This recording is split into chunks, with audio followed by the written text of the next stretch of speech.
cette semaine, on a eu l'officialisation d'un partenariat entre OpenAI, Shopify, Etsy et Stripe qui permettent d'avoir un checkout directement sur ChatGPT. Mais Google a tout. Google a Maps, il a Google Flight, il a Google Hotel, Google Images, ils ont YouTube avec toute la data ultra quali. Si tu prends le modèle à part entière de Gemini, il est très bon. Mais quand tu regardes à l'avenir ce que Google va pouvoir proposer, c'est qu'en fait, ils ont littéralement accès à toute la donnée du monde. Et ça, c'est un constat qui est totalement renversé depuis la fin de l'été et Nano Banana. Aujourd'hui, on vit les révolutions de l'iPhone, qui était à l'époque tous les 1 an et demi, 2 ans. Mais là, c'est la même chose, sauf que le rythme, c'est plus tous les 2 ans, c'est littéralement tous les mois. Asphalt, c'est une marque qui a pris YouTube très sérieusement parce qu'ils ont créé du contenu vidéo de très bonne qualité. Si tu demandes comment tu connais Asphalt, tout le monde va te dire YouTube. YouTube est en train de réussir son pari de conquérir l'écran de télévision du salon. On passe de métiers qui étaient assez techniques et on s'éloignait un peu de logique marketing. Et avec ce qu'on est en train de dire, j'ai l'impression que finalement, le bon sens marketing reprend toute sa place.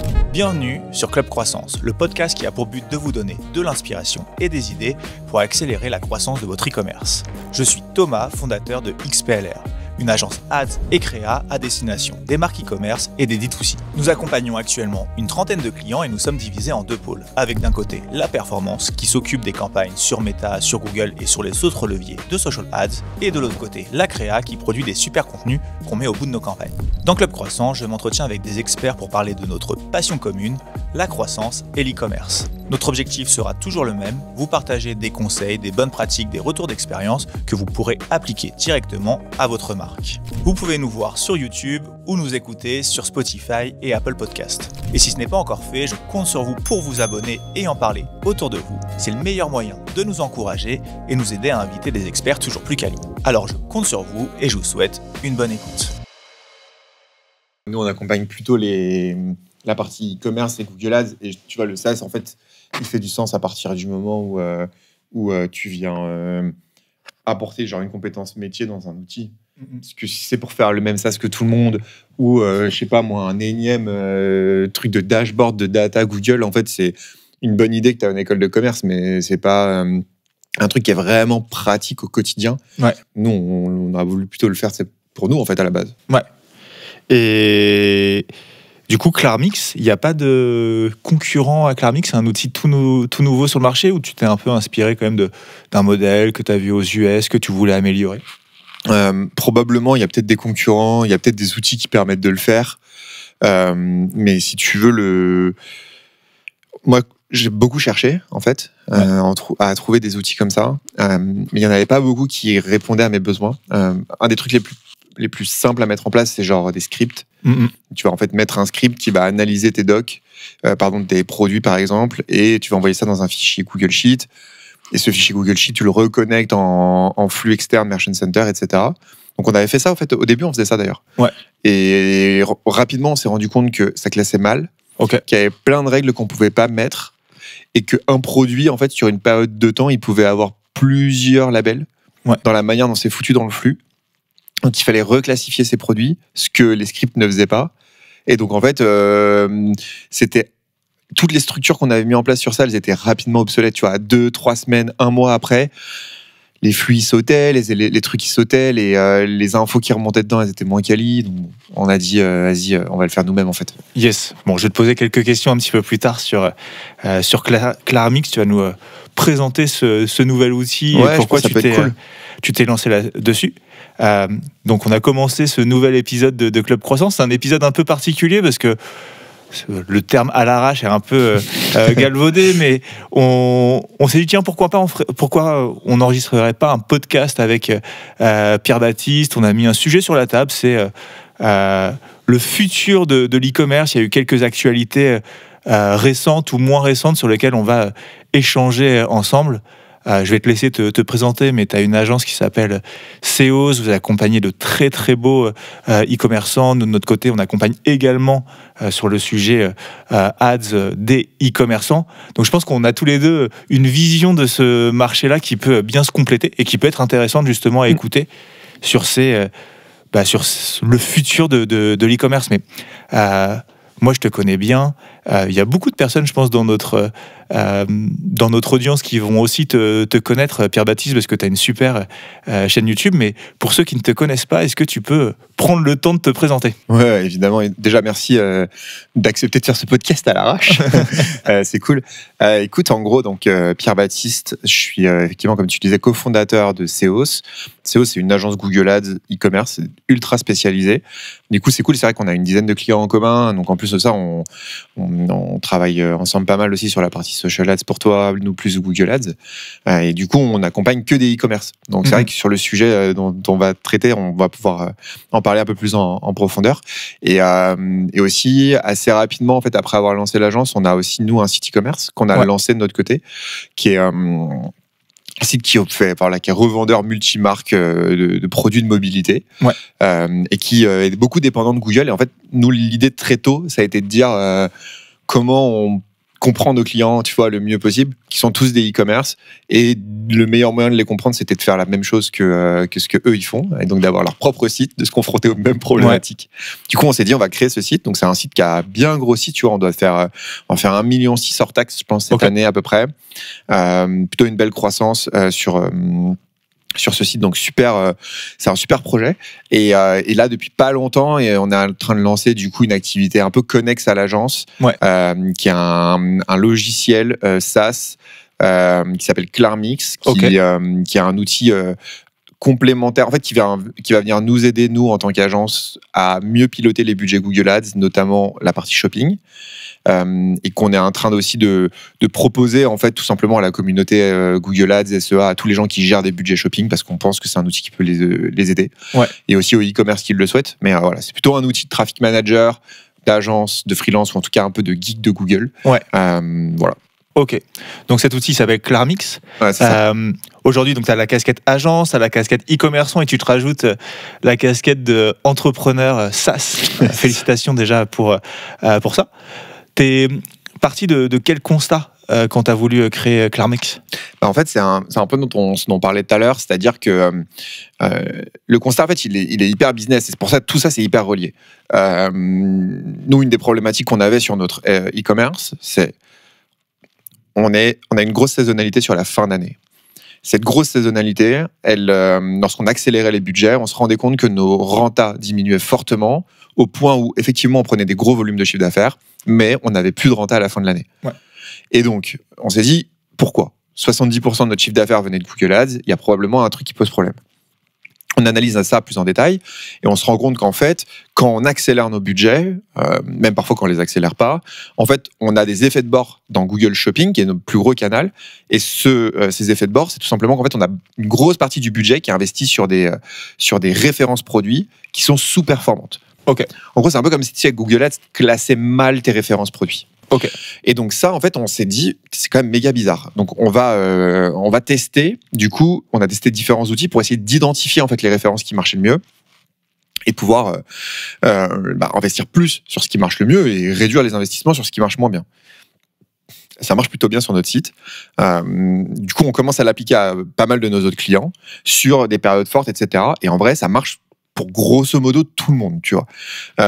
Et du coup, on se dit, méga intéressant. Comment on peut avoir une sorte de moyen pratico-pratique, tu vois, vraiment un truc fiable pour installer ce type de système. Donc, on a testé pas mal de choses, des scripts, des systèmes, mais souvent, c'était un peu bancal dans le temps. Enfin, tu sais, ça tenait pas. Et il n'y avait pas forcément la possibilité de faire de la reclassification comme on le voulait. Il y a des trucs techniques un peu nuls, du genre, quand tu vas dans Google et que tu regardes les 30 derniers jours, en fait, tes conversions, tu sais, elles remontent parfois pas sur les 5 derniers. Parce qu'il n'y a pas encore toute la donnée qui remonte. Ça, comment tu le traites dans des scripts ? Pas facile, tu vois. Donc, en fait, on s'est dit, on va développer un outil qui va nous permettre, justement, déjà de faire ça, en fait. De connecter de manière fiable les performances d'un compte Google Ads avec ce compte Google Ads et de pouvoir investir de l'argent sur les produits les plus profitables, de pouvoir maîtriser nos budgets sur les produits les moins rentables et d'aller faire de la découverte sur les produits qui n'ont pas de budget. C'est ça vraiment le principe de base. Et j'imagine que le constat de base, c'est aussi un constat que tu vois chez beaucoup de marques, peut-être qui te contactent lorsque tu fais des audits, c'est que les budgets sont mal répartis entre les top performers et ceux qui prennent du budget inutilement et qui ne convertissent pas. Ouais, mais tout le temps. Et mais pas plus tard que la semaine dernière, un compte, 35 000 € d'investissement mensuel, t'as seulement, je crois que c'était 27% du budget qui partait sur des profitables dans Shopping. Ouais. Enfin, en fait, quand tu raisonnes dans le truc, tu te dis, mais il y a littéralement 73% de mon budget qui est pas rentable. Et ouais, et puis des fois c'est même pas appuyer sur des boutons différents sur l'Ads Manager, c'est juste remettre chaque chose à sa place, faire un peu de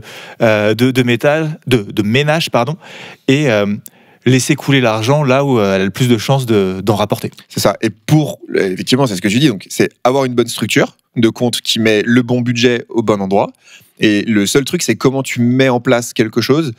Enfin, comment tu fais en sorte que ta structure elle soit dynamique pour que le bon endroit ce soit toujours le bon endroit et pas juste le bon endroit à un moment T. Parce que je prends un magasin de jouets par exemple, en fait au moment d'une forte saisonnalité en décembre, il va forcément avoir des produits qui vont surperformer. Il faut que cet argent il aille vraiment sur ces surperformeurs qui va être sur très peu de temps. Donc du coup là l'enjeu c'est de dire comment tu as en fait une structure qui est évolutive sans que tu ailles changer chaque label produit à la main. Et c'est exactement ce qu'on voulait faire avec Clarmix, tu vois. Yes. Et tu peux directement avec Clarmix, je vais prendre l'exemple d'une marque de prêt-à-porter. Elle a ses best-sellers, donc elle doit investir en priorité dessus. Ça peut être une certaine paire de chaussures, un manteau, un pull, un jean, etc. Donc elle investit en priorité dessus, mais elle sort une nouvelle collection. Et donc cette nouvelle collection, et c'est pas encore si ça va être un top performer, un flop ou un peu middle. Comment tu fais du coup pour lui laisser suffisamment de place et lui donner la chance de fonctionner? Là, en général, tu vas du coup le lancer dans des campagnes à part. Ça va te permettre de dire, ok, je dédie un budget à mes produits de lancement. Et comme ça, au moins, je suis sûr de ce que je vais investir là-dedans. Et du coup, je vais identifier potentiellement dans ces produits des bons produits ou des moyens produits, etc. C'est un peu comme ça, la logique, c'est vraiment sur des lancements, tu vas réattribuer des budgets. En fait, ce qui est intéressant avec ce type d'outil, c'est pas que... En fait, ça va pas revenir remplacer ton agence ou son travail de structuration de compte. Ça va juste l'aider et la rendre plus quali, en fait. Mais ouais, je ferais ça, tout simplement. Et avec une vision claire et nette de où est-ce que tu dois mettre ton argent, est-ce que tu n'es pas en train de surinvestir et du coup perdre de l'argent sur des choses qui ont peu de chances de fonctionner. C'est ça. Et tu vois, là, on est en train de bosser sur une intégration avec Shopify. L'idée étant de se dire comment on se rapproche toujours plus du business. C'est-à-dire qu'il y a ce que tu vois dans Google, les ROAS que tu vois dans Google. Maintenant, imagine-toi, je peux mettre ça en perspective avec tes ventes réelles sur le site et les dépenses par produit versus les ventes réelles sur le site. C'est-à-dire que tu peux faire des classements dynamiques dans Google Ads sur la base du chiffre d'affaires réel de tes produits sur ton e-commerce et pas uniquement dans la vision Google Ads. Donc tu peux venir aussi mixer des règles entre le business réel et l'acquisition. Et ça c'est super intéressant parce que ça te permet aussi de créer des connexions entre tes autres actions marketing en dehors de Google, parce que naturellement tu peux avoir certains chiffres sur Google, des produits historiques, etc. qui fonctionnent bien, donc tu mets ton budget ici. Mais imaginons que tu sortes une nouveauté, tu investis pas mal dessus avec Meta Ads par exemple, donc tu fais découvrir ton produit, ça marche, etc. Mais ça Google le sait peut-être pas encore, donc ça te permet d'aller profiter de cet élan-là. En fait, toujours en fait, quand tu commences à faire du media buying et de la pub à haut niveau, tu reviens à des trucs méga basiques en fait. Gestion de budget. Est-ce que tu mets l'argent au bon endroit, au bon moment? Est-ce que tu adaptes tes budgets correctement aux saisons? Est-ce que tu mets les bonnes créas en face de ton persona? Ça revient à des trucs super basiques, quoi.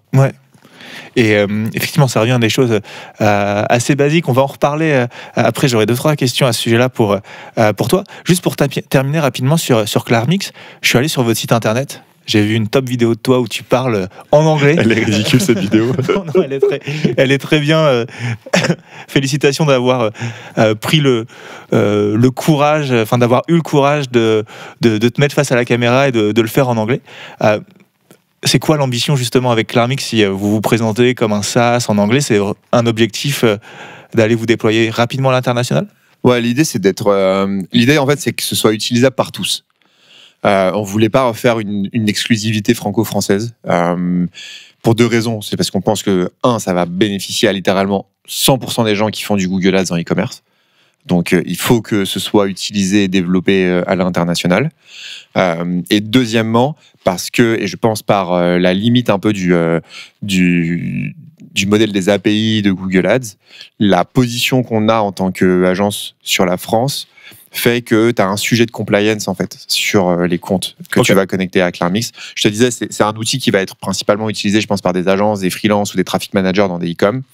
Le truc, c'est que si derrière cet outil, c'est un gars qui a une agence, tu pourrais te dire, bah ouais, il va avoir accès à ma donnée, peut-être qu'il va essayer de me piquer des clients, ce genre de truc, alors qu'en vrai, c'est 2 boîtes séparées, elles ont leur propre NDA, CGV, enfin, c'est vraiment 2 trucs séparés.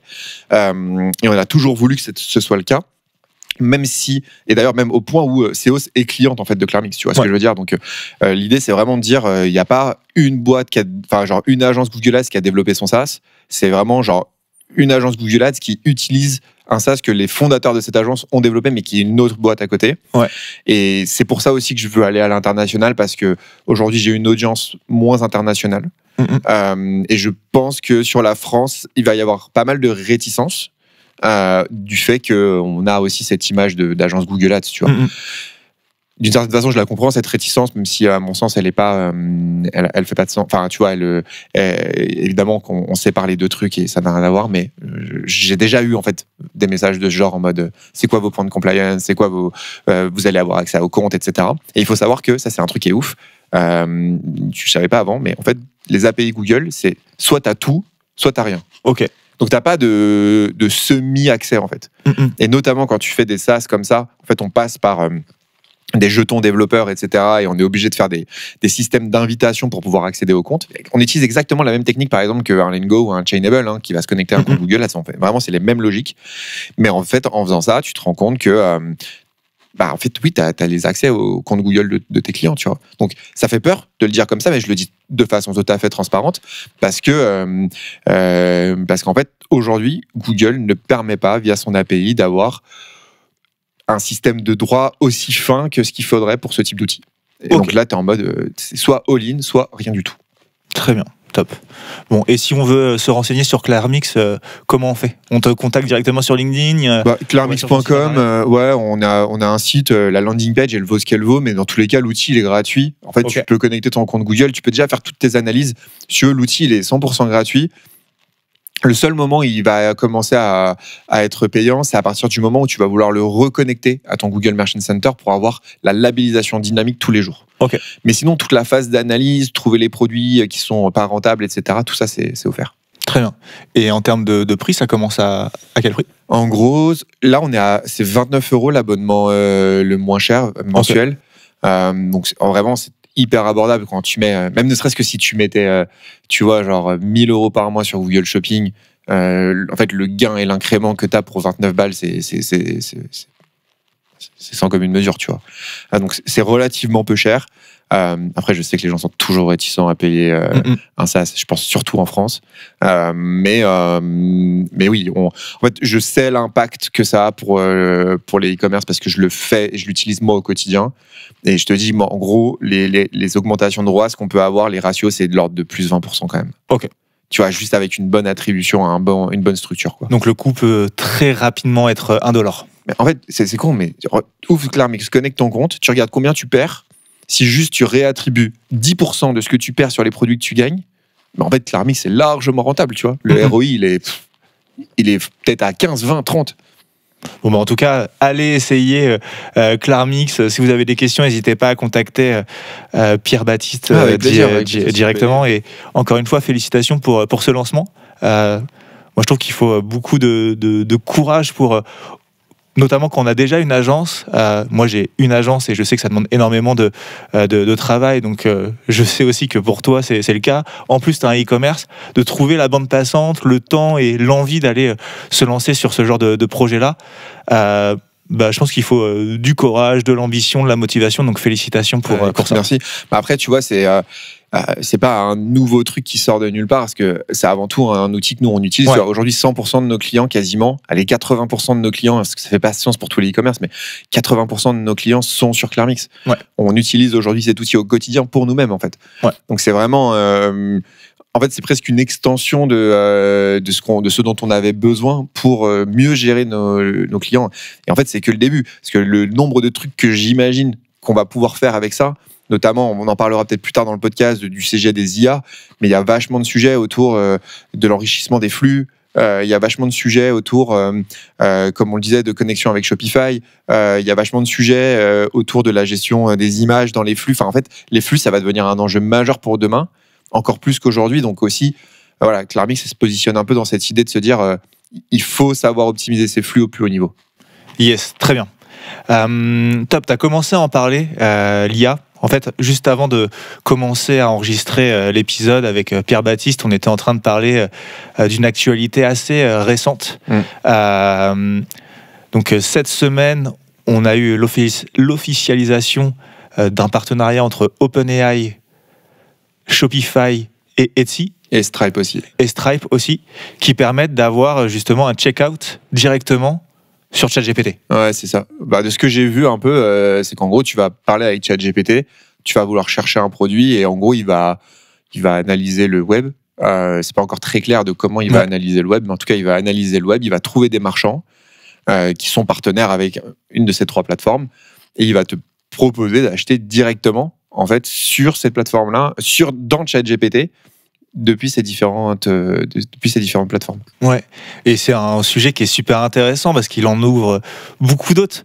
Quand on en parle, quand on y pense, naturellement, nos conversations vont dans ce à quoi va ressembler le e-commerce dans quelques mois, dans quelques années, même dans quelques mois, parce que tout ça va très vite. Et donc aujourd'hui, on va parler justement de ce sujet-là, et puis potentiellement d'autres sujets, partager un peu notre vision de l'état actuel de l'e-commerce, et où est-ce qu'on l'imagine, j'ai pas envie de dire à long terme, parce que je pense que c'est presque impossible d'imaginer. Même déjà dans 5 ans. À long terme, mais moi j'ai presque envie de dire dans 1 an ou dans 6 mois, quels vont être les changements majeurs. Et je pense que celui-ci en est un. Il faut s'imaginer, utiliser ChatGPT en vocal, parler avec votre téléphone, et puis ensuite vous trouvez la solution à votre problème, le produit que vous voulez acheter, et en 2 clics, peut-être même avec Apple Pay, c'est avec Stripe pour le moment, pouvoir commander sans avoir à sortir de l'application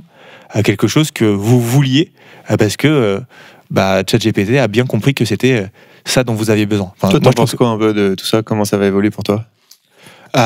Qu'est-ce que j'en pense? Je pense que c'est surtout une question d'usage, des nouveautés qui font grand bruit, qui semblent être excellentes sur le papier, mais qui dans la réalité ne fonctionnent pas parce que les consommateurs ne sont pas prêts encore à les utiliser, à aller à ce point-là. On en a vu plusieurs. Moi, le premier qui me vient tout le temps, c'était il y a 15 ans, les lunettes, les Google Glass. Quand ça sortait, tout le monde était « mais c'est dingue, tout le monde va se retrouver avec des lunettes Google Glass sur le bout du nez, ça va changer nos quotidiens ». Sauf que 15 ans plus tard, personne n'a... On y revient en fait, là ils sont en train de les ressortir. On y revient, mais est-ce que ça va fonctionner? Peut-être qu'un jour justement, à force, ça va fonctionner. Je pense que ça va poser surtout une grosse question d'usage. Je pense que le gros avantage ici pour que ça puisse s'implémenter et que les utilisateurs soient des millions, parce que si on veut vraiment que ça change le monde, il faut qu'on soit des millions, voire des milliards à l'utiliser. Je pense que la grosse force ici, c'est la simplicité.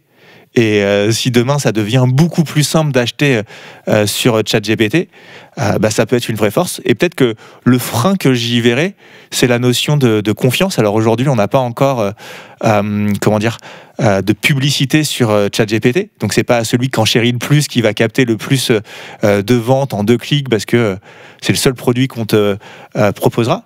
Mais être sûr que ChatGPT soit objectif dans ses réponses et pas seulement incentivé par la personne qui donnera le plus de budget. Parce qu'aujourd'hui, je trouve que la différence avec un Google, c'est que effectivement, sur Google Shopping ou dans le search, tu as des premières propositions, mais tu es quand même dans un environnement où tu peux en sortir, tu peux ouvrir différents onglets, les comparer, et ça te permet quand même de prendre une décision qui est la tienne et pas juste celle qui t'a été, entre guillemets, imposée par une IA.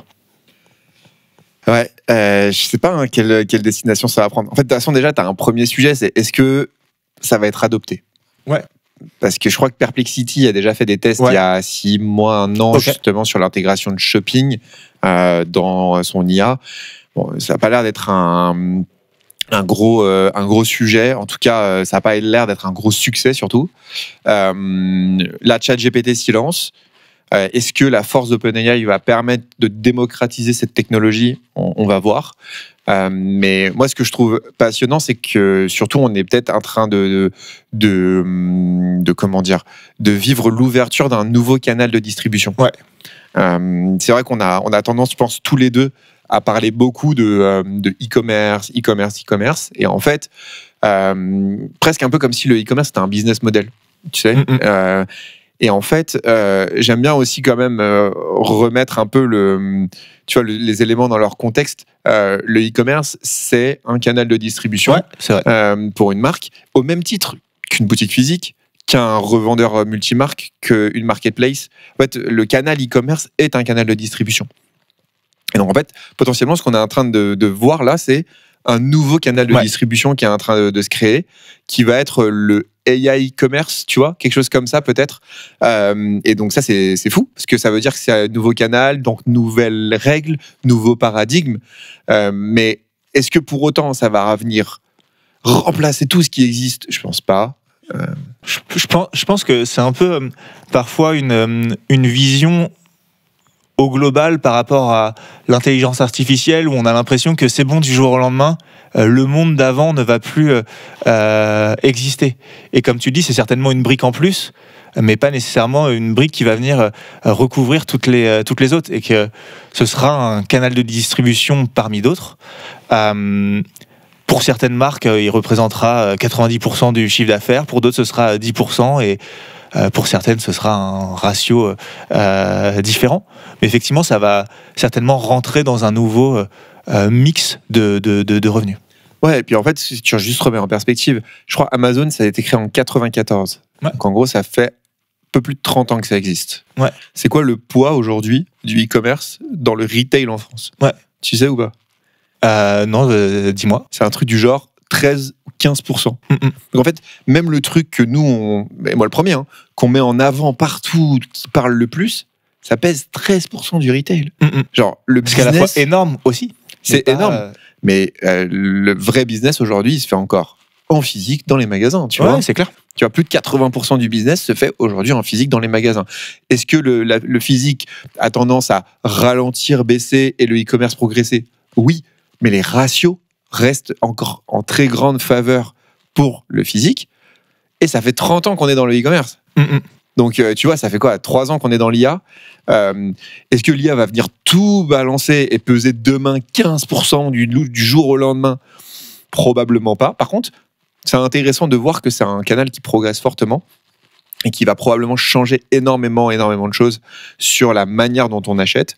Et peut-être qu'il va venir rajouter cette couche supplémentaire de personnalisation que les ads, les méta et autres ont réussi à travailler avec des audiences, je dirais, sur la masse. C'est-à-dire, on va te dire, j'ai l'impression que t'aimes bien les chiens, t'aimes bien les animaux, puis t'as l'air d'avoir une maison, donc ça peut être cool d'acheter tel ou tel produit. Là, on va dire, en fait, cette personne, elle m'a partagé ses craintes, ses doutes, sur quoi elle travaille. Donc, en fait, ça va être vraiment personnalisé à la personne près, exactement par rapport à ses craintes, ses besoins, et des trucs qui sont même très profonds, tu vois. Et je me dis, franchement, quand tu demandes à ChatGPT aujourd'hui ce qu'il connaît de toi pour peu que tu aies conversé un peu avec lui, tu me dis, le gars, il me demande n'importe quoi, tu vois ce que je veux dire ? Ouais. Bon, ça, c'est assez dingue, hein. Même, il suffit de penser à Meta, quand on est en train de scroller ses Reels sur Insta, on est tellement en train d'envoyer de l'information sur ce qu'on aime, ce qu'on n'aime pas, qui on est, et ce qui nous intéresse sur le moment. Et effectivement, tout ça mis bout à bout, ça donne des comportements prédictifs. Si aujourd'hui je m'intéresse à tel sujet, ça veut dire que normalement dans 3, 4, 6 mois, ma vie ressemblera à ça. Mais là, tu vas littéralement dire à ton IA en mode vocal, oui. En ce moment, j'ai des doutes, est-ce que l'aspirateur que j'ai, c'est le meilleur ? Parce que j'ai entendu parler du Dyson machin, il semble l'aspirer un petit peu mieux, mais je suis en hésitation parce qu'il y a les Rowenta, je sais pas quoi, tu vois. Ouais. Mais en fait, là, c'est encore plus magique, c'est-à-dire que Meta, il suppose, grâce à des super algos par rapport à ce que tu regardes, là, tu lui as littéralement dit noir sur blanc la situation dans laquelle tu es et aide-moi à trouver le truc. Ouais. Et d'ailleurs, ça, c'est un sujet qui est assez intéressant. C'est avec le développement de l'ADS et du nombre... en fait, il y a vraiment une explosion de l'offre. On voit de plus en plus d'acteurs. D'ailleurs, on le voit sur Google, les enchères ont tendance à augmenter. Alors, tout le monde se plaint en mode oui, c'est de plus en plus cher, Google, etc. Oui, mais la raison pour laquelle c'est de plus en plus cher, c'est parce qu'il y a aussi de plus en plus d'annonceurs et un nombre de places et un nombre de requêtes qui est relativement stable. Du coup, les gens sont un peu assaillis de publicité, sont assaillis d'informations et d'offres. Ouais. Et en fait, c'est assez intéressant de regarder, et moi, je le regarde de plus en plus sur les comptes de mes clients, c'est comment progressent les requêtes autour de les meilleurs, le top 5. Par exemple, on bosse avec une boîte qui vend des lave-vaisselle, etc. Progression de meilleure marque de lave-vaisselle. Mais c'est des requêtes qui sont en explosion sur Google. Parce que les gens n'arrivent plus à prendre des décisions d'achat. Ouais. Il y a trop d'offres en fait. Ils savent pas. Est-ce que je prends le Electrolux machin, le brand je sais pas quoi Est-ce que je le prends reconditionné? Est-ce que je le prends neuf? C'est ultra dur de prendre des décisions d'achat. Et en fait, notre cerveau, il n'est pas capable de gérer autant d'infos. Et aujourd'hui, les gens, ils reviennent à des trucs assez basiques en mode, c'est quoi le top 5 en fait? Et c'est pour ça que tu vas sur YouTube, tu mets top 5 des téléphones portables caméra, top 5 des caméras, top 5 des chaises, top 5 des marques. En fait, ça fait des dizaines de milliers, des centaines de milliers de vues parfois sur ces vidéos-là.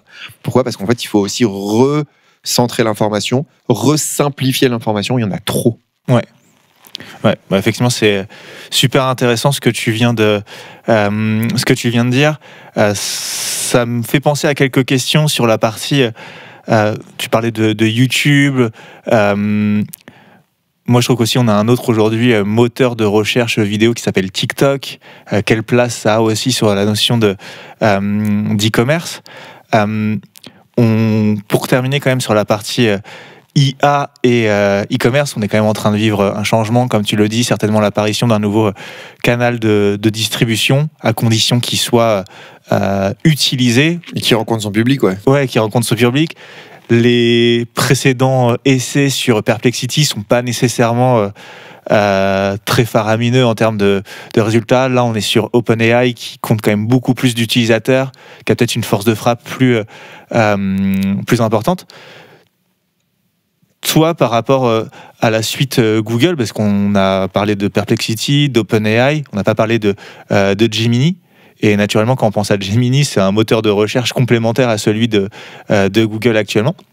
Tu penses que ça va ressembler à quoi? Est-ce que les enchères sur shopping, etc., vont au fur et à mesure se basculer sur un Gemini, par exemple? Ouais, franchement, je sais pas. Et en plus, je pense que on est ultra biaisé en France parce qu'avec les lois AI Act, RGPD, CNIL, il y a beaucoup d'outils qu'on n'a pas encore en France alors qu'ils sont déployés dans le reste des pays. Typiquement, au moment où on tourne aujourd'hui, AI Overview n'est pas disponible encore. C'est quoi AI Overview? En fait, c'est quand tu fais une recherche dans Google, en fait, en haut de Google, tu as une sorte de résumé et une réponse à ta question. Ok. Ça, aujourd'hui, ça n'existe pas, tu vois, encore en France. Et ne serait-ce que le fait que tu poses la question signifie probablement que tu l'as pas sur ton ordi, ouais, parce qu'en France c'est pas dispo, tu vois. Ça c'est dispo dans littéralement tous les autres pays du monde. Donc en fait, on n'a pas d'apprentissage encore, par exemple, sur comment ça va se comporter. On a juste des suppositions par rapport à ce qu'on voit dans d'autres pays, mais on ne sait pas pour la France. Il y a un autre outil qui s'appelle AI Mode, qui est littéralement un chat GPT intégré dans l'interface de Google. Pareil, ça c'est pas dispo en France. Donc il y a beaucoup d'outils auxquels on n'a pas accès. Tout ça évidemment c'est power par Gemini. Et du coup, tu m'aurais posé la question il y a 1 an et demi, genre en mode t'en penses quoi de ce que Google propose en termes d'IA, etc. Je t'aurais dit franchement ils sont à la traîne, c'est catastrophique, tu vois. 1 an et demi après, ils ont probablement parmi les meilleurs modèles d'IA. Ils viennent de sortir un modèle d'image qui s'appelle Nano Banana, si je dis pas trop de bêtises, qui a littéralement fait passer Gemini devant ChatGPT en termes de téléchargement d'applications sur l'App Store. Ouais. Donc aujourd'hui, Gemini a probablement plus d'usage que ChatGPT. Ouais. Et en fait, ce qui est assez intéressant, c'est que contrairement à ChatGPT, c'est pour ça que je parierais quand même pas mal sur Google. Ouais. On verra ce que ça donne. Hein. Mais Google a tout. Ouais. Google a Maps. Ça veut dire quoi? Ça veut dire qu'il connaît les horaires de ton petit café en bas, en live, mis à jour tout le temps, parce que c'est dans l'usage de ton café. Il a Google Flight. Il connaît tous les vols qui vont partir. Il a Google Hotel. Il connaît toutes les chambres d'hôtel et les prix des chambres d'hôtel. Il a Google Stocks pour savoir les bourses. Il a Google Images. Il a littéralement toutes les images du web. Ils ont YouTube. Ils ont toutes les vidéos du web avec toute la data ultra quali, parce que c'est un des réseaux sociaux les plus qualitatifs en termes de contenu. Il y a aussi de la merde, mais il y a aussi des tutos méga quali sur des trucs. Ouais. En fait, Google, je pense, aujourd'hui, si tu prends le modèle à part entière de Gemini, il est très bon, mais voilà. Mais quand tu regardes à l'avenir ce que Google va pouvoir proposer, c'est qu'en fait, ils ont littéralement accès à toute la donnée du monde avec des produits propriétaires depuis déjà extrêmement longtemps, qui maîtrisent très bien, et ils sont dans les usages du quotidien. S'il y a une boîte dans le monde qui est la mieux placée pour réussir à devenir hégémonique sur l'IA, c'est probablement Google. Ouais. Et puis, moi, je le vois dans mon quotidien. Il y a encore quelques mois, j'utilisais beaucoup ChatGPT. Gemini prend une place de plus en plus importante dans mon quotidien, si ce n'est plus importante que ChatGPT. Et nous, à l'agence, notamment sur la partie créa, l'IA, on l'utilise depuis un moment. Au départ, c'était pour créer des composants qu'on rajoute sur nos visuels, notamment avec Midjourney. Mais c'était toujours très limité par le résultat final, où il y avait toujours un peu un côté fake, où ça se voyait que c'était pas suffisamment quali pour le transformer en publicité. Et ça, c'est quelque chose qui a totalement été, enfin un constat qui est totalement renversé depuis la fin de l'été, et Nano Banana. Enfin, c'est juste un truc de dingue. Et en plus, la simplicité avec laquelle on l'utilise, c'est-à-dire que n'importe qui peut l'utiliser. Nous, on a des cas de figure à l'agence où on utilise cet outil-là pour pouvoir... on a une bouteille de vin, on veut qu'elle soit entre deux mains, on va trouver une photo où une personne est en train de tenir une tasse de thé, dire à l'IA, remplace-moi cette tasse de thé par cette bouteille de vin, et tout est parfait.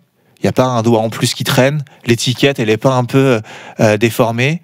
La couleur du vin est même différente parce qu'on a proposé un pack shot, et là, comme il y a un modèle derrière, le vin est un peu plus sombre, etc. Et vraiment, le résultat est bluffant. Et tout ça en l'espace de quelques semaines. Et c'est ça qui est un peu, je trouve, dur avec l'IA, c'est que tout va tellement vite. Tout ce qu'on dit aujourd'hui, je pense que l'épisode qu'on va faire aujourd'hui, il est déjà obsolète. Quand on le réécoutera dans un an, on se dira, mais qu'est-ce qu'on était en train de dire ? On avait totalement faux ou peut-être raison, mais ce sera certainement un contenu qui sera rapidement périmé. En fait, ce qui est intéressant dans ce qu'on est en train de vivre, c'est que souvent je le compare à la révolution, tu sais, des smartphones quand on était plus jeune. Ouais. Tous les ans, t'as l'iPhone 3 qui sort, ouais. Puis t'as l'iPhone 4, c'est une révolution sur l'iPhone 3. Puis t'as l'iPhone 5, puis c'est une révolution sur l'iPhone 4, etc. Et en fait, aujourd'hui, on vit les révolutions de l'iPhone, qui était à l'époque tous les quasiment 1 an et demi, 2 ans, parce que t'avais le 4, puis le 4S, puis le 5, ouais. Puis le 5S et le 6. Mais là, c'est la même chose, sauf que le rythme, c'est plus tous les 2 ans, c'est littéralement tous les mois. Et on a le même niveau de progression dans cette industrie. Donc c'est pour ça que c'est là où, ce qu'on disait tout à l'heure, notre cerveau il est complètement explosé dans ce qui est en train de se passer. Mais oui, les usages sont fous. Par exemple, tu parlais de Nano Banana, je l'ai utilisé dernièrement. On est en train de réfléchir. J'ai un client qui vend du sol, des sols pour chez lui, ouais. Chez toi, tu vois, par exemple. Et on est en train de réfléchir pour intégrer Nano Banana sur ses pages produits, pour faire des prévisions de comment le sol va rendre chez le client avec des photos de chez lui. Ouais. En fait, tu arrives sur la page produit du client, tu prends une photo, tu demandes à ton client de prendre une photo de chez lui, tu le mets dessus, tu envoies, le gars il met dessus, tu mets un prompt, tu dis va récupérer les informations de ce sol-là et applique-le sur cette photo, ne modifie rien d'autre, et ça te fait une modélisation immédiate avec la photo de chez le client en live, et le gars il a sa photo de chez lui avec ce fameux sol en 20 secondes. Ouais, c'est assez dingue les usages que ça amène, et surtout avec un rendu de plus en plus réaliste. Et effectivement, tous, quand on achète du carrelage, des sols, on a toujours un doute au moment où on passe une commande, en plus généralement qui est super importante en termes de coût, de savoir à quoi ça va ressembler. Et maintenant, en fait, c'est un frein qui n'existe plus grâce à l'IA, quoi. C'est ça. Et après, tu reviens sur la question que tu avais tout à l'heure derrière ça, c'était de dire comment l'Ads va évoluer et comment Google, qui était connu pour search et pour shopping, va intégrer un peu, potentiellement de la pub dans Gemini ou dans ses moteurs, tu vois.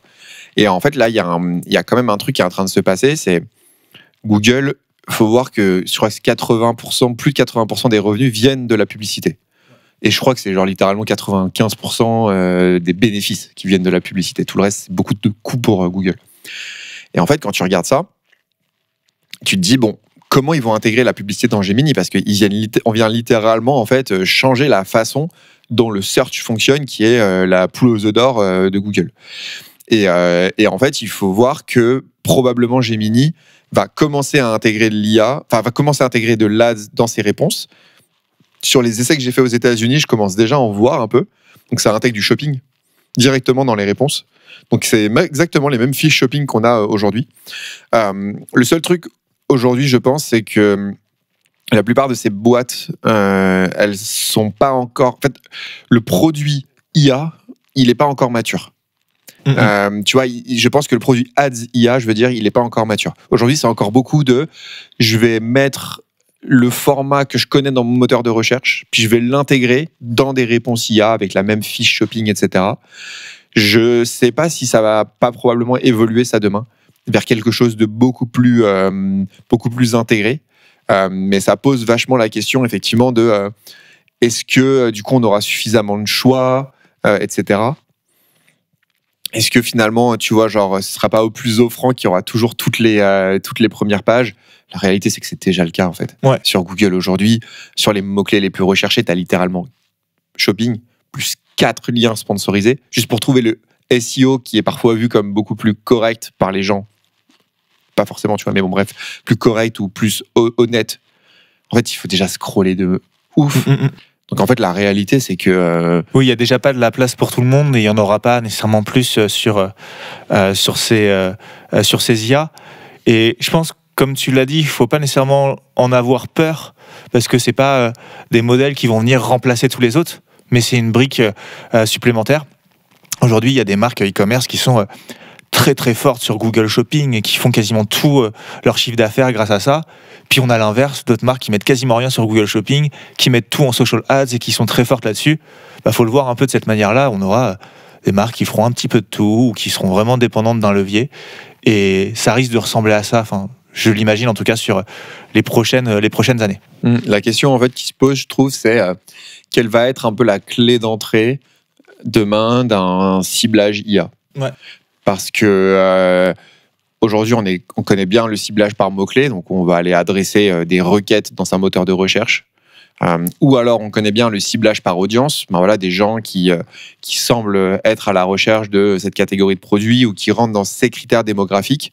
Mais en fait, l'IA, elle vient rabattre un peu toutes ces cartes-là. On n'est plus vraiment de mots-clés. Alors, il y a encore des mots-clés, mais il n'y en a plus vraiment. Il y a aussi des niveaux d'intention derrière. C'est toujours un peu difficile de définir l'intention. Est-ce qu'on est... Puis en fait, il y a une nouvelle intention qui s'est créée. Tu sais, il y avait commercial, transactionnel, informationnel, navigationnel. Maintenant, il y a aussi une intention en mode travail pour moi, tu vois, genre rédige-moi un texte, qui est un peu une sorte de travail que tu donnes à l'IA. Donc... je sais pas exactement dans quelle direction ça va aller, mais ça pose vachement de questions aussi sur quelle va être vraiment la clé d'entrée, tu vois, des modèles d'ads demain. Est-ce qu'il y a une sorte de combinaison mots-clés audience qui va se créer? Est-ce que, je sais pas, ça va être sur de la requête Ouais. Et je pense qu'il y a aussi, pour compléter ce que tu dis, aujourd'hui un paysage qui est assez éclaté entre différents acteurs, qui ont un peu chacun leurs forces et leurs faiblesses. Je parlais justement avec un professionnel qui utilise beaucoup l'IA la semaine dernière, et puis il me disait, alors moi j'utilise Claude pour trouver mes idées, Perplexity pour les rédiger, ChatGPT pour les vérifier. Je pense qu'à l'avenir, on aura des personnes qui seront des fans absolus d'une IA plutôt qu'une autre et qui seront prêts à la défendre. Et peut-être qu'à l'avenir, il en restera plus qu'une seule. Ça me fait un peu penser à Google. Au tout départ, on avait le seul qui me vient en tête, mais il y en avait plein d'autres. Il y avait Lycos, Yahoo, Bing, Google. Et puis quelques années plus tard, il reste, on va dire, grosso modo, que Google, quoi. Et les autres se partagent une toute petite partie du gâteau à plusieurs acteurs. Ouais, est-ce que du coup le marché des IA va rester fragmenté comme aujourd'hui? Je pense que en vrai, pour le coup, je pense qu'il va y avoir deux types d'IA. Il va y avoir les IA grand public, comme un Gemini, un ChatGPT.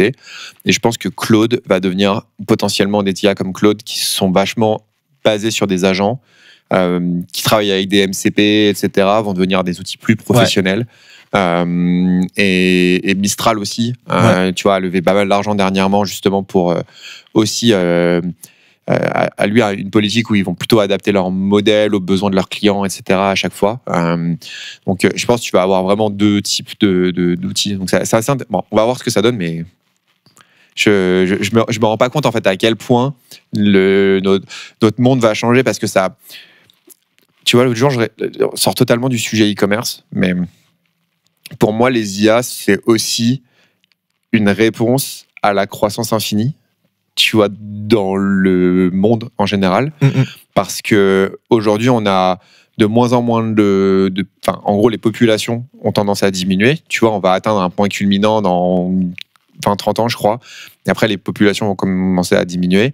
Dans beaucoup de pays riches c'est le cas, typiquement tu prends le Japon a une population qui décline, mais en fait dans un environnement où tout ton système économique est basé sur de la croissance économique, si ta main d'œuvre elle a tendance à baisser, bah, ça signifie que ta croissance économique, elle ne viendra pas de ta main-d'œuvre, elle viendra de la capacité à continuer à générer le même niveau de travail avec moins de gens.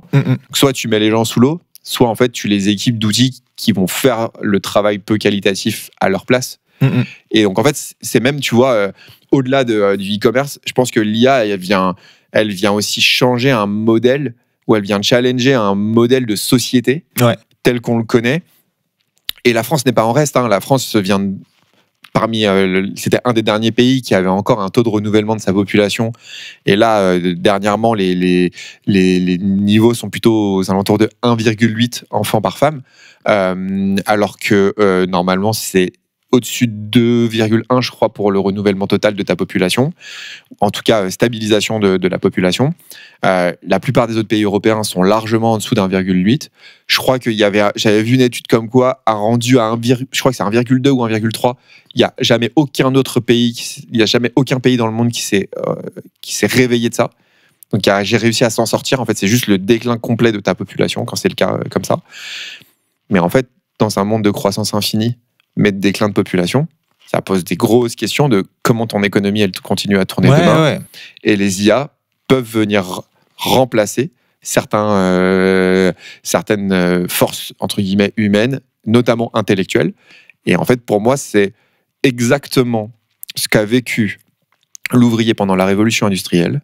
Et bien aujourd'hui, c'est la personne, l'employé débutant, junior ou peu qualifié des bureaux qui vit la même chose avec la révolution de l'IA. Donc, tu vois, si tu sors un peu, si tu dézoomes le truc. Et du coup, c'est même un modèle sociétal complet qui est en train d'être mis en question, quoi. Non, déjà c'est super intéressant tous les parallèles que tu fais, notamment celui avec la révolution industrielle, parce que je pense que le terme de révolution, il est bel et bien là. On s'en rend juste pas compte, tu vois. Et non, et puis c'est sûr que ça va être un sujet sociétal, un sujet politique, évidemment un sujet économique, bien au-delà d'un simple sujet e-commerce, de savoir où est-ce qu'on va devoir mettre nos budgets ads dans quelques années. Est-ce qu'aujourd'hui on est un peu sur un duopole Google-Meta voilà. Ça c'était le début de notre conversation, ce sur quoi on va dire on est légitime nous de parler en ayant des agences et en travaillant chaque jour depuis des années avec des e-commerçants. Il y avait un sujet aussi dont on avait commencé à parler juste avant de se dire on va enregistrer un podcast. Moi, je te posais des questions sur le fait que je trouve que Google Ads passe d'un modèle qui était très basé sur le search et sur shopping et sur lequel on répondait justement à des intentions, à un modèle qui ressemble de plus en plus à un social media. C'est vrai que dans les mix publicitaires qu'on propose à nos clients, de plus en plus, on rajoute du Gmagen, on rajoute du YouTube, des shorts, etc. à l'intérieur. Qu'est-ce que tu en penses, toi, de ça ? Je pense que c'est effectivement la tendance et que ça marche. On le voit. On le voit. Globalement, tu as pas mal de... En fait, tu vois, typiquement, là, j'ai un bon exemple en tête. c'est une marque de vêtements en France qui s'appelle Asphalt, avec qui on bosse chez Seos. Et c'est une marque qui a un mix marketing, une répartition de ses budgets qui est très cohérente avec toutes les autres marques de vêtements. Mais qui a pris un angle fort sur Google, puisqu'ils l'ont vraiment... Enfin, sur YouTube, en tout cas, ils ont vraiment bossé YouTube. C'est-à-dire qu'en fait, si je te prends Google Ads, Meta Ads et les autres canaux d'acquisition dans les grandes masses budgétaires, c'est à peu près la même chose que tous les autres. Par contre, si je regarde dans Google Ads comment ils ont investi leur argent, il y a une part de budget qui est beaucoup plus importante allouée à YouTube que à Search et Shopping. C'est en ça que leur compte est un peu différent de ce qu'on peut voir sur d'autres comptes. Et en plus de ça, ils ont pris YouTube très sérieusement parce qu'ils ont créé du contenu vidéo de très bonne qualité. Et en fait, ce qui est assez marrant, c'est que malgré le fait qu'ils ont des ratios de budget qui sont très cohérents par rapport à d'autres marques dans le même secteur d'activité, si tu demandes à 85% des gens comment tu connais Asphalt, tout le monde va te dire YouTube. Pourquoi ? Parce qu'en fait, YouTube aujourd'hui, c'est un canal central dans la découverte de nouvelles marques. Que ce soit évidemment via les influenceurs. D'ailleurs, Google vient d'intégrer une nouvelle fonctionnalité qui permet de savoir, de piloter comment les influenceurs génèrent du business pour toi quand ils parlent de tes produits sur leur YouTube. Donc ça, c'est hyper intéressant. Mais en plus de ça, YouTube, c'est un super canal pour faire découvrir ton offre à énormément de monde sur Internet. Et surtout des gens qui restent longtemps. Parce que le temps de visionnage sur YouTube, il est énorme. Les gens, ils vont regarder des vidéos. Là, si tu regardes les dernières vidéos des plus grands youtubeurs français, ça lâche des 45 minutes, 1 heure pour n'importe quel format, tu vois. Et donc, imagine ta pub, elle vient plusieurs fois pendant ce format-là, mécaniquement, tu es de plus en plus connu. Donc, tu as raison. Nous, on se rend compte aussi que Demand Gen, donc, qui est le canal, un type de campagne sur Google qui permet de diffuser à la fois sur YouTube, YouTube Short, Display, et qui est plutôt, on pourrait dire, une sorte de canal de notoriété ou de découverte qui se rapproche un peu plus de ce qu'on fait sur du social ads en termes de format. C'est un canal qui se développe fortement, qui crée beaucoup de valeur pour nos clients. Et dernièrement, et du coup c'est un post que j'ai fait il y a pas longtemps justement sur LinkedIn, où les dernières infos qu'on a de Google, c'est qu'ils sont en train de repositionner justement Demand Gen comme un canal de performance.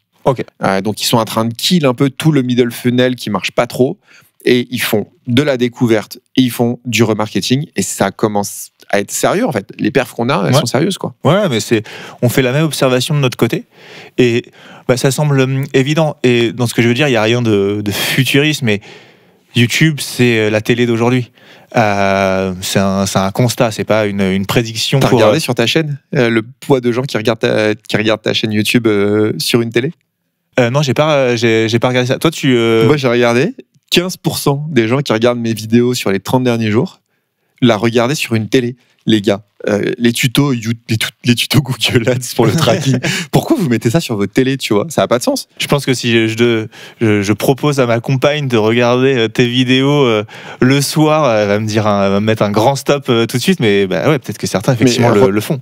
Regarde ta data, tu vois, mais en vrai c'est impressionnant. La chaîne, je l'ai depuis 1 an et je vois que la part de la télé, elle a eu tendance à augmenter. Et je me dis, si des mecs qui regardent des tutos un peu avancés Google Ads, 15% d'entre eux les regardent sur leur télé. Mais alors, des contenus, tu vois, de divertissement, des reportages qu'on trouve de plus en plus sur YouTube. En fait, sur ce type de chaîne, le poids des écrans de télé doit être peut-être de 30-40%. Ça doit être monstrueux, tu vois. Non, mais c'est clair. Et moi, je regarde peu la télé, mais maintenant, quand je regarde la télé, je vais sur YouTube. Je regarde plus les chaînes. C'est trop cool parce que du coup, il y a une infinité de contenus. Je peux regarder ce que j'ai envie de regarder. Et je trouve que les chaînes YouTube et notamment les YouTubers sont en train de rentrer aussi dans une nouvelle dimension. On l'a vu l'année dernière avec Inoxtag et sa vidéo sur l'ascension de l'Himalaya. Maintenant, il fait les traversées de l'Atlantique, mais c'est des vidéos avec des gros budgets qui font beaucoup de bruit, qui très rapidement font des millions et des millions de vues. Il y a un YouTuber aussi que j'apprécie beaucoup qui s'appelle Zach Nani. Je sais pas si tu connais. Si tu connais, il a racheté les droits de la Saudi Pro League. Donc c'est la ligue de football d'Arabie Saoudite, où tu as notamment Cristiano Ronaldo qui joue.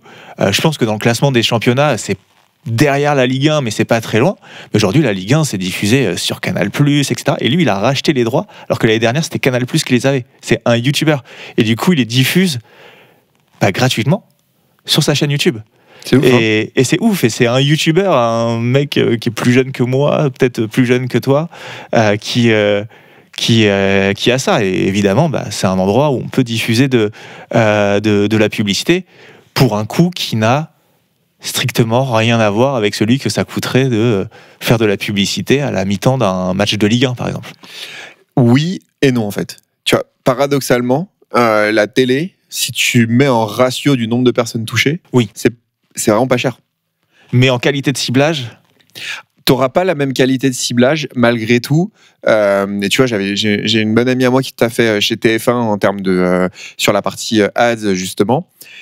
T'as quand même encore un truc à la télé où ça peut te faire péter un business du jour au lendemain sans que... Tu vois, Qui veut être mon associé, c'est un bon exemple. Ouais. Tu vois, toutes les marques qui passent à la télé sur du qui veut être mon associé, en général, le jour même, elles pètent, tu vois.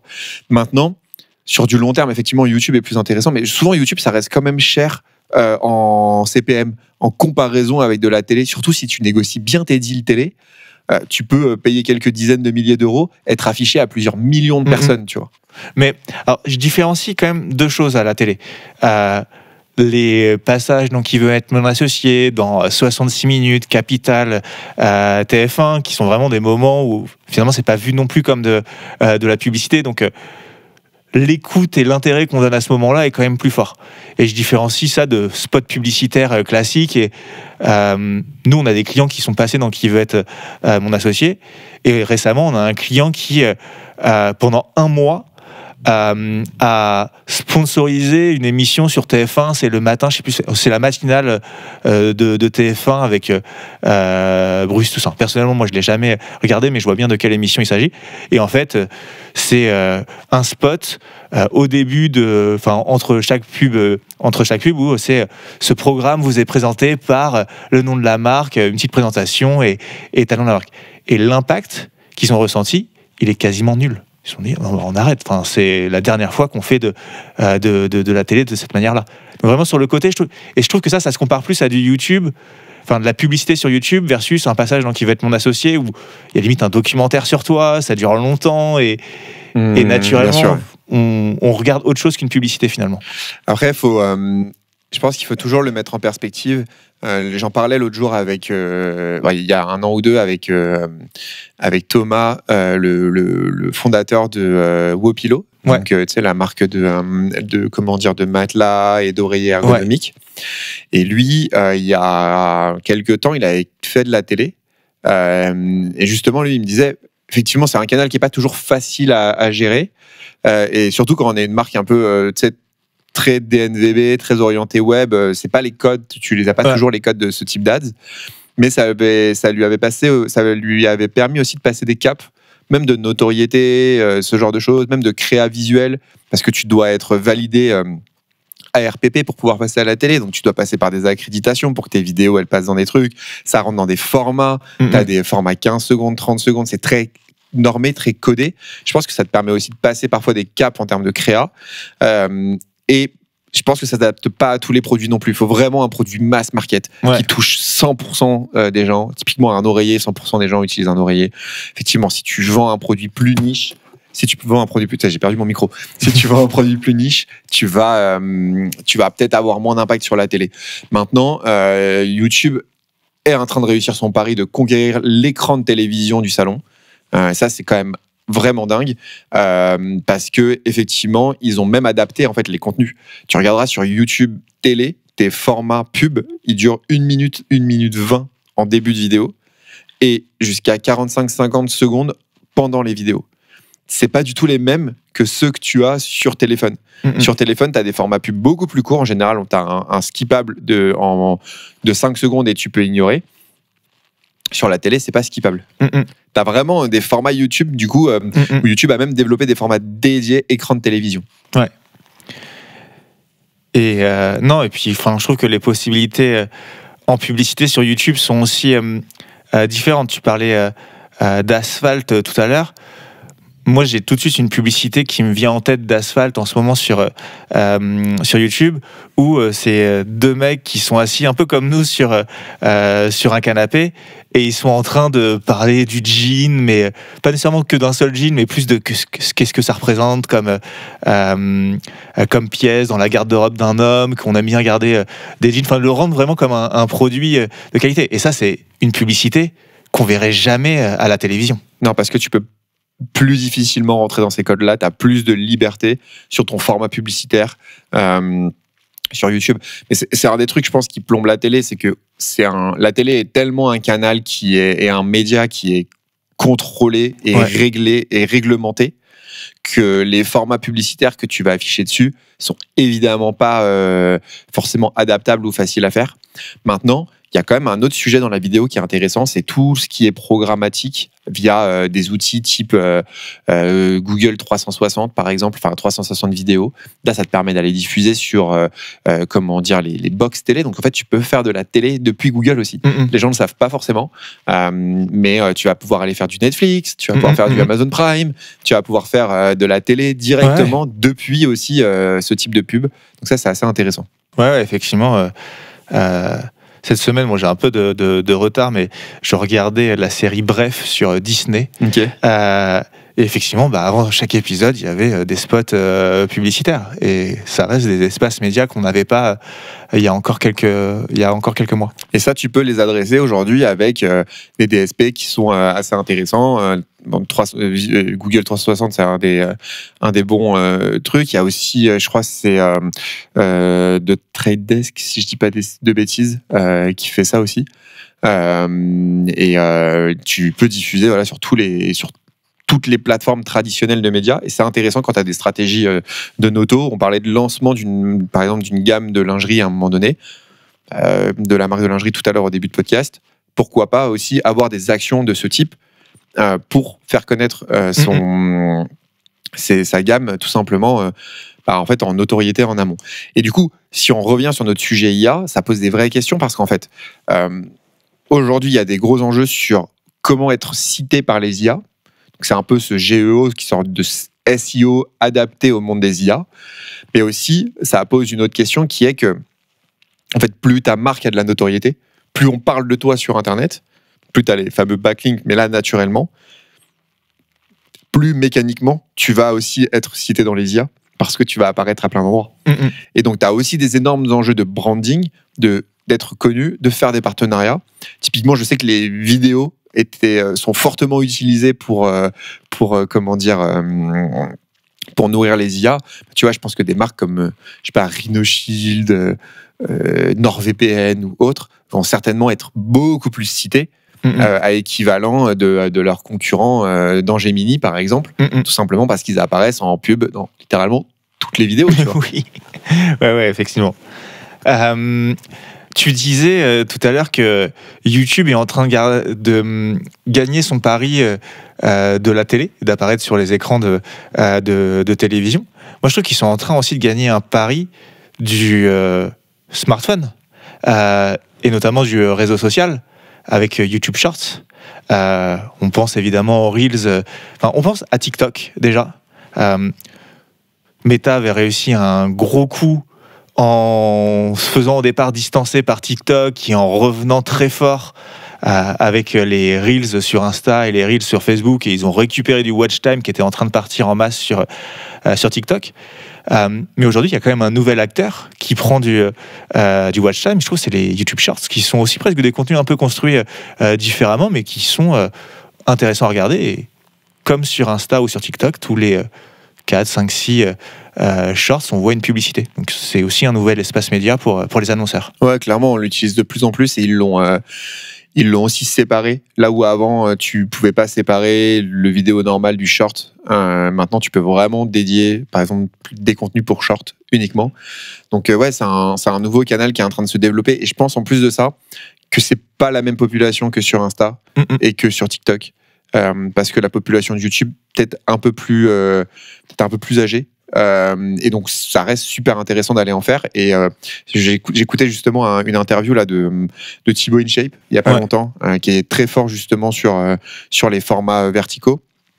Et aujourd'hui, la manière dont ils créent ces formats verticaux, c'est vraiment cette logique-là de un format vertical va littéralement aller sur toutes les plateformes, que ça soit du TikTok, que ce soit du YouTube Short, que ce soit du Reels, que ce soit même, il y avait Twitter vidéo pendant un bon moment.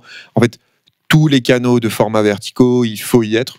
Donc, quitte à créer pour TikTok, foutez vos vidéos sur tous les réseaux. Et pour les ads, c'est pareil. Et je sais que nous, on bosse de plus en plus ensemble sur ça aussi. Quand vous avez des super tafs de créa et qu'on a un client en commun et nous, on gère plus la partie Google, on essaie de récupérer quelques créas chez vous et pouvoir les utiliser aussi en short, notamment genre les meilleurs créas méta. Ça vaut le coup de les tester en short, en ads, tu vois. Ouais, et clairement. Et les shorts, finalement, c'est du social ads.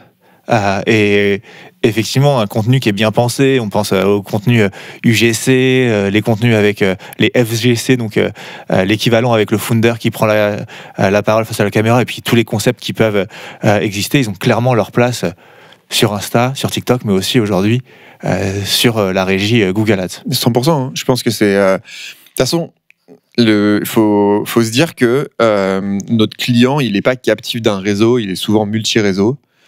Au même titre qu'il n'est pas captif d'un canal de distribution, il est souvent multi-canal de distribution. Donc, il faut essayer d'être le plus partout possible, tout en essayant de travailler efficacement sa créa, parce que si tu commences à faire du spécifique pour Google, du spécifique pour Short, du spécifique pour TikTok, en fait, tu démultiplies le travail et ça devient complètement ingérable. Ouais, et puis le but, c'est de trouver, entre guillemets, sa propre recette. Enfin, moi, tout à l'heure, j'étais en train de te dire que la télé, pour mon client, ça n'avait pas marché, et toi, tu avais un contre-exemple avec un de tes clients pour qui ça fonctionne. On n'est pas en train de vous dire qu'il faut absolument aller sur YouTube Shorts, mais peut-être que pour vous, ça peut être intéressant, qu'il faut aller tester, etc., et que ça peut être un nouvel espace média sur lequel vous pouvez compter pour faire connaître et faire rayonner votre marque. Ouais, et le branding, en fait, il a longtemps été laissé de côté, surtout par les marques à la performance, et il redevient un enjeu hyper important. Moi, je pousse de plus en plus mes clients qui ont des marques. Les revendeurs, c'est un peu différent, mais pour les marques, à laisser entre 3 et 7% de leur budget Google sur de la noto, du remarketing, mais en tout cas, des canaux où on fait de la marque, en fait. On parle de notre marque, on la présente aux gens, on la diffuse auprès des bonnes audiences pour que les gens nous connaissent. Et un bon indicateur sur ça, c'est de regarder aussi derrière le nombre de requêtes de marque sur Google. Est-ce qu'elles ont tendance à augmenter ? Parce que votre marque, elle est fondamentale et les gens achètent de la marque. Et moi, ce que je vois de mes clients, parce que j'ai maintenant des clients qui sont dans des mêmes industries, je vois que les clients qui ont les plus grosses marques en termes de travail, de notoriété, etc., sont aussi ceux qui performent le mieux en hors marque sur les canaux d'acquisition. Ouais. Donc la marque, c'est pas uniquement un sujet de renta immédiate, c'est aussi un sujet de surperformance sur des canaux d'acquisition froide.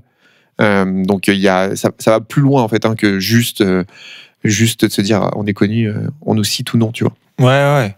Et puis, pour appuyer ce que tu viens de dire, une chose qu'on dit beaucoup à nos clients, c'est que quand vous allez vraiment travailler des contenus qui sont plus là pour présenter votre entreprise, votre marque, votre why, etc., et qui n'ont pas vocation à juste parler de vos produits et de dire c'est la meilleure paire de chaussures, achète-la maintenant. Effectivement, c'est peut-être des contenus qui ont un potentiel de conversion à plus long terme qu'à court terme. Mais pour qu'un jour un client devienne votre client, il faut qu'il ait franchi une étape, et c'est le cas dans 100% des cas, c'est d'un jour vous avoir connu. Qu'il ait franchi le pas de votre e-commerce, rentré dans votre boutique pour la première fois. Et une chose qu'on constate, c'est que quand on investit sur ce genre de contenu, généralement, il y a un impact positif derrière sur le nombre de requêtes sur la marque quelques semaines, quelques mois plus tard. Et tu vois, un autre exemple qui est intéressant, c'est, j'en parlais avec un des patrons de Fago qui me disait qu'à chaque fois qu'ils ouvraient une boutique dans une ville, en fait, ils voient une augmentation du nombre de commandes sur le e-commerce dans cette même zone. Ouais. Pourquoi ? Parce que à nouveau, cette boutique, elle agit comme un enclencheur de notoriété locale, Et donc, mécaniquement, les gens connaissent une marque qu'ils ne connaissaient pas avant et accélèrent les ventes. Et c'est marrant, ça se fait pas forcément uniquement dans ce point de vente physique, mais ça se fait aussi sur le e-commerce. Ouais. Et on revient un peu à ce qu'on disait tout à l'heure, c'est que il n'y a pas un canal de distribution qui est meilleur qu'un autre, mais finalement ils se complètent tous les uns les autres. J'avais enregistré un épisode avec Michael de Shape Earth, je sais pas si tu connais, mais lui il est vendu dans plein de boutiques de vélo, de mobilité, etc. en physique, sur son e-shop et également sur Amazon. Et forcément, tout se cannibalise. Mais il voit vraiment tout ça comme un tout et pas juste mon Shopify, mes Google Ads, qu'est-ce que ça rapporte, vraiment en mode en silo, mais comme vraiment un tout. Ouais, de toute façon, c'est marrant parce que du coup, il y a beaucoup... Google Ads aussi essaie de le faire de plus en plus. Les équipes de Google essaient de plus en plus de pousser des ROI omnicanaux. C'est quoi votre ROI omnicanaux, votre ROS omnicanal? Est-ce que vraiment aujourd'hui vous avez uniquement investi en ultra transactionnel et effectivement vous avez un ROI bas de tunnel, mais si vous regardez l'ensemble, ça donne quoi en fait? Et c'est pour ça d'ailleurs que la manière dont aujourd'hui on gère du Google et on pilote des budgets, le ROS devient une composante de ce qu'on pilote, mais plus uniquement.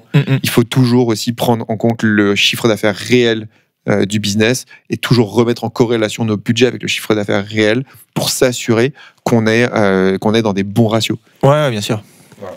Et on peut aller jusqu'à regarder uniquement le chiffre d'affaires réel sur de la première commande, si le but c'est avec des budgets d'acquisition de faire réellement de l'acquisition. Ouais, 100%. Je pense que je vais faire une newsletter prochainement justement sur sur comment étudier les tableaux de cohorte dans Shopify. Parce qu'il y a tellement de valeur là-dedans, ouais. C'est vraiment dingue. Ouais, hâte de la lire. Il y a encore plein de choses dont on pourrait parler, mais ça fait, je pense, déjà une bonne grosse heure qu'on échange ensemble. Je ne sais pas quelle heure il est exactement.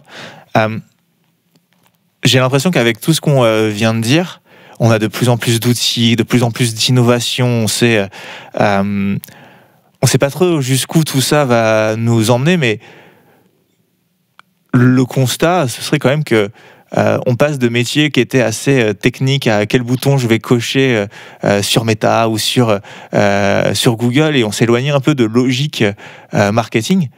Et avec ce qu'on est en train de dire, j'ai l'impression que finalement, le bon sens marketing reprend toute sa place. Ouais, je pense qu'on passe de technicien à marketeur, en fait. Ouais. T'as vraiment ce truc où...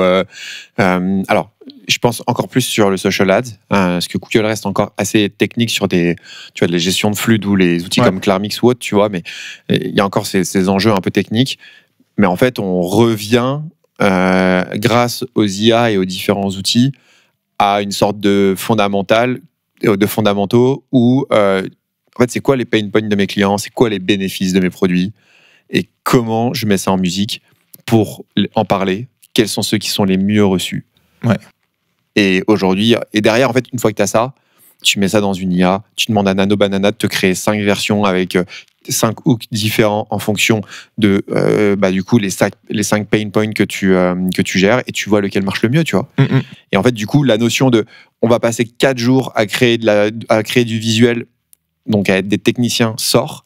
On va passer 3 jours à bien définir c'est quoi les pain points auxquels on répond, et après une demi-journée à tout générer avec Nano Banana. Ouais, et je pense que je dois faire le même constat que moi, mais notamment nous, dans les audits qu'on fait avec les marques qui nous contactent, nos audits il y a 2 ans, c'était très technique, et aujourd'hui, ils sont beaucoup plus centrés sur c'est qui votre client, qui sont vos concurrents, c'est quoi vos différences avec vos concurrents, c'est quoi votre budget, quel levier vous activez, est-ce que vous devez vous concentrer sur le bas de votre funnel, ou est-ce que ça devient fondamental à ce stade d'aller s'adresser à des nouvelles personnes aussi. Et moi, je sais pas toi, mais moi j'apprécie beaucoup le fait que le marketing redevienne un peu plus central dans notre quotidien et nos métiers. Ouais, moi aussi, parce que ça te remet un peu au centre du truc. Après, c'est vrai que on garde un côté encore assez technique, je pense, dans la partie Google Ads, qui est malheureusement lié au fait qu'on gère beaucoup de flux produits, tu vois. Mais qui est aussi amené à évoluer avec ce qu'on disait tout de suite sur le fait que avec Google Ads, tu peux aussi maintenant proposer à tes clients d'aller créer de l'intention avec les shorts et YouTube. Ouais, et en fait, ce que j'ai l'impression, c'est qu'en fait, on passe aussi maintenant sur des enjeux où il faut savoir gérer des budgets, il faut savoir prendre des bons arbitrages dans la gestion de tes campagnes, et on change de...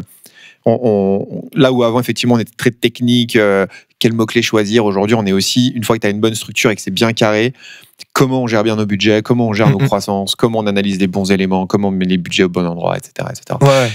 Et tous les arbitrages, on voit, nous, le poids et l'impact qu'ont les arbitrages qu'on prend sur les comptes, ça peut faire 60% de la performance d'un compte, même devant la structure, quoi.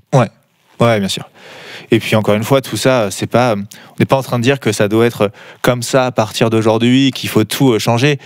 Plutôt en train d'expliquer que c'est un changement de fond qui prend du temps et qui se fait pas du jour au lendemain. 100%, ça prend du temps. Maintenant, il y a quand même des fondamentaux, tu vois. Et mettez de l'argent sur les produits les plus profitables. Voilà, c'est ça. Et pour ça, si vous savez pas quels sont vos produits les plus profitables, vous pouvez utiliser Clarmix. Ça nous fait une belle petite conclusion pour terminer cet épisode qui aurait pu durer, je pense, 3 fois plus longtemps, parce que je pense qu'on est tous les deux passionnés par ce qu'on fait, par ces métiers et l'e-commerce d'une manière générale, et qu'on peut s'enflammer et partir un peu dans tous les sens. Mais en tout cas, merci beaucoup d'être venu aujourd'hui au bureau, d'avoir accepté la proposition d'enregistrer cet épisode qui est un épisode plutôt improvisé. Mais en tout cas, c'était vraiment super intéressant, et merci pour tous tes conseils, mais aussi tous tes constats et toute ta culture sur l'e-commerce et même, j'ai envie de dire, l'économie, les faits de société, etc. Ouais, bah écoute, en vrai, merci pour l'invitation. C'était très cool. D'ailleurs, pour tous ceux qui ne seraient pas abonnés à ta newsletter et à ton contenu aussi, tu publies quand même pas mal sur les réseaux, et franchement, je suis toujours assez impressionné par la qualité de ce que tu produis. Donc, franchement, let's go, quoi. Je pense que ça vaut le coup d'aller s'abonner, d'aller regarder. Et surtout, j'aime bien parce que c'est toujours des contenus assez pragmatiques, tu vois. On part pas dans des trucs en mode comment hier j'ai changé le monde avec un petit pas à la fois, tu vois. Bon, c'est des contenus qui sont intéressants, mais en fait, là, je trouve que tu proposes des contenus qui règlent des vrais problèmes et qui aident vraiment les gens. Donc, déjà, je sais ce que c'est la création de contenu, donc congrats pour ça. Et allez tous vous abonner si vous y êtes pas encore. C'est gentil, merci beaucoup Pierre-Baptiste, et je peux faire... en dire autant de toi. On mettra ta chaîne YouTube, le site de Seos, ton profil LinkedIn, etc. en description de l'épisode sur YouTube et sur les plateformes de podcast. Moi, je pense que dans l'audience de notre chaîne YouTube et de ce podcast, il y a beaucoup de personnes qui te connaissent déjà, mais si c'est pas le cas, allez voir ce que fait Pierre-Baptiste. Il est très fort, notamment surtout sur YouTube. Les dernières vidéos que tu as sorties sont exactement comme tu viens de l'expliquer pour nous, très pragmatiques et surtout très utiles. On la regarde et on peut mettre en place directement des actions qui font gagner de l'argent, en tout cas qui en font moins gaspillé. Voilà, moins gaspillé. Et ça, c'est trop cool. Et je pense qu'on est... évidemment pas que tous les deux, mais quelques-uns en France à donner de la valeur sur ce sujet-là, et qu'il faut qu'on se donne de la force entre nous, parce que c'est juste trop bien, quoi. Ouais, écoute, merci beaucoup. Merci à toi. Salut, ciao. Merci d'avoir écouté cet épisode de Club Croissance. Si cet épisode vous a plu, et pour ne pas rater les prochains, pensez à vous abonner à la chaîne YouTube ou au podcast sur Spotify et Apple Podcast. C'est le meilleur moyen de nous donner de la force et de nous aider à trouver des experts toujours plus quali pour intervenir. Pour des conseils quotidiens sur l'e-commerce, l'Ads et la créa, vous pouvez également me suivre sur LinkedIn. Et si vous voulez qu'on parle directement de votre marque et de vos enjeux, n'hésitez pas à vous rendre sur notre site internet et à prendre directement rendez-vous. Tous les liens sont dans la description. Merci pour votre soutien et à très bientôt pour un nouvel épisode de Club Croissance.